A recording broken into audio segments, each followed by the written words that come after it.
Hi guys, तो आज हम पढ़ने वाले हैं about article 19 and 20। So article 19 बहुत इंपॉर्टेंट है किसी भी कॉम्पिटिटिव एग्ज़ाम्स से रिलेटेड हो या आपकी ग्रेजुएशन में। तो आर्टिकल 19 क्या कहता है? आर्टिकल 19 एक्चुअली हमें सबसे इम्पॉर्टेंट प्रोटेक्शंस देता है, जैसे फ्रीडम ऑफ स्पीच, उसके बाद एक्सप्रेशन, टू असेंबल पीसफुली, बिना किसी आर्म्स के असेंबल करना, एसोसिएशंस में, यूनियन में आप फ्रीली घूम सकते हैं, किसी भी टेरिटरी में रिसाइड कर सकते हैं। उसके बाद आप कहीं भी जाके सेटल हो सकते हैं, प्रैक्टिस कर सकते हैं कोई भी प्रोफेशन किसी भी जगह पे, जो one of the most important clause है आर्टिकल 19(1) क्लॉज जी का, कि आप किसी भी स्टेट में जाके अपने प्रोफेशन को प्रैक्टिस कर सकते हैं, ट्रेड कर सकते हैं, बिजनेस कैरी कर सकते हैं।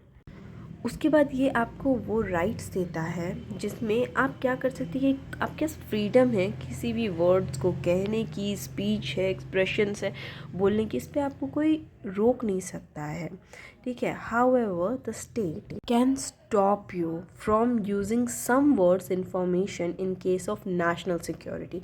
कुछ ऐसी चीज़ें, फॉर एग्जांपल जो आपने रॉ के लोगों को देखा होगा, जो इंटेलिजेंस ब्यूरो होते हैं, उनके पास ये राइट नहीं होता कि वो सभी चीज़ें, इंफॉर्मेशन बाहर पब्लिकली बोल दें। क्यों? क्योंकि वहाँ पे नेशन के सिक्योरिटी को देखा जाता है। जैसे आपने कार्ल मार्क्स की थ्योरी को पढ़ा होगा, कई ऐसे राइटर्स की थ्योरी को पढ़ा होगा कि राइट्स आपको मिलती हैं, लिबर्टी आपको मिलता है, but it is always in chains, ठीक है। जहाँ पे आपको एक पॉइंट पे रोक दिया जाता है, रेस्ट्रिक्शंस डाल दिए जाते हैं for a greater good, okay.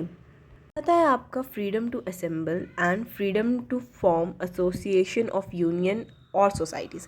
अब फ्रीडम टू असेंबल में क्या है? आपने कई बार देखा होगा, लोग ग्रुप्स बना के पिकनिक जाते हैं, पार्टीज़ में जाते हैं, पार्क्स में खड़े रहते हैं, कि सब क्या आपकी फ्रीडम है। पर वहीं अगर वो लोग हाथ में गन लेके खड़े रहेंगे तो क्या आप सेफ फील करेंगे अपने आप को?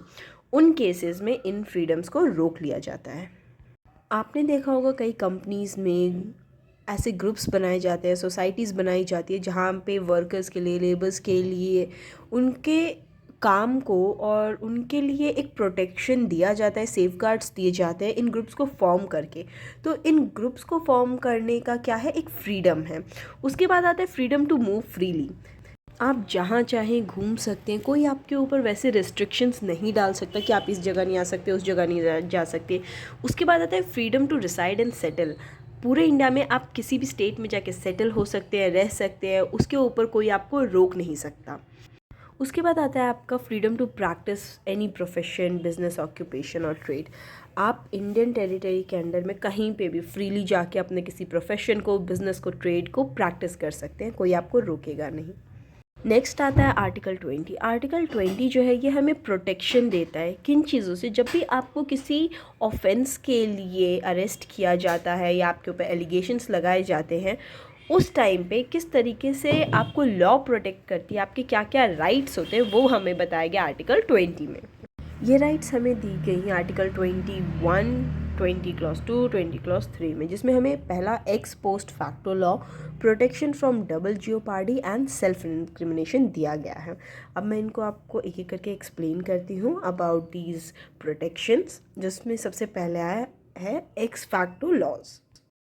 अब एक्स फैक्टो लॉज में क्या होता है कि ये प्रोहिबिट करता है लेजिस्लेचर को किसी भी टाइप का रेट्रोस्पेक्टिव क्रिमिनल लॉज बनाने से।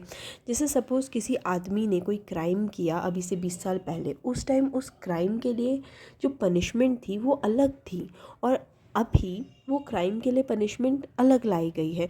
तो लॉ कहता है कि जब उस इंसान ने वो क्राइम किया, उस इंसान को पनिशमेंट उसी हिसाब से मिलना चाहिए, ना कि अभी के लॉज के हिसाब से। इसमें एक और चीज़ ध्यान में ये रखना है कि ऑफेंसेस और पेनाल्टी का जो भी इंटरप्रिटेशन होगा वो जनरल क्लॉज एक्ट के थ्रू होना चाहिए, जो आता है under article 363 of the constitution. तो एक इम्पॉर्टेंट जजमेंट आया Ratanlal versus state of Punjab में, जिसमें कोर्ट ने ये कहा कि कोई भी ऐसा केस जिस टाइम पे एक ऐसा लॉ लाया जाता है जिसमें पनिशमेंट कम हो जाए या किसी भी काइंड ऑफ एडवांटेज को प्रोवाइड किया जाए अक्यूज्ड को, उन केसेस में रेट्रोस्पेक्टिव इफेक्ट्स पड़ेगा, और ये रेट्रोस्पेक्टिव इफेक्ट होने चाहिए एक kind of advantage to the accused person, but ये क्रिमिनल केसेस में नहीं लगेंगे। नेक्स्ट है आर्टिकल 20 क्लॉज 2 जो बात करता है डबल जियोपार्डी। सिंपल सेंस में किसी भी आदमी को एक ऑफेंस के लिए 2 बार पनिशमेंट नहीं मिलने चाहिए। ऐसा नहीं कि एक आदमी ने चोरी किया तो उसको पहले एक बार चोरी के लिए पनिशमेंट दे दिया गया, फिर दोबारा उसको उसी चीज़ के लिए पनिश किया गया। तो आर्टिकल 20 क्लॉज 2 डबल जियोपार्डी इस चीज़ से सेव करता है। इसका बहुत इंपॉर्टेंट केस है मकबूल Hussain versus state of Bombay, जिसमें कोर्ट ने ये कहा था कि जो डबल जियोपार्डी है वो सिर्फ कोर्ट के केसेस के ऊपर है, ना कि डिपार्टमेंट के केसेस पे, जो कि जैसे आपके इनकम टैक्स डिपार्टमेंट लगाते हैं या कस्टम्स लगाते हैं उनके ऊपर नहीं। जो मैक्सिम है नेमो डेबिट बिस विक्सारिस, इसका मतलब होता है किसी भी आदमी को सेम चीज़ के लिए दोबारा पनिश नहीं करना है।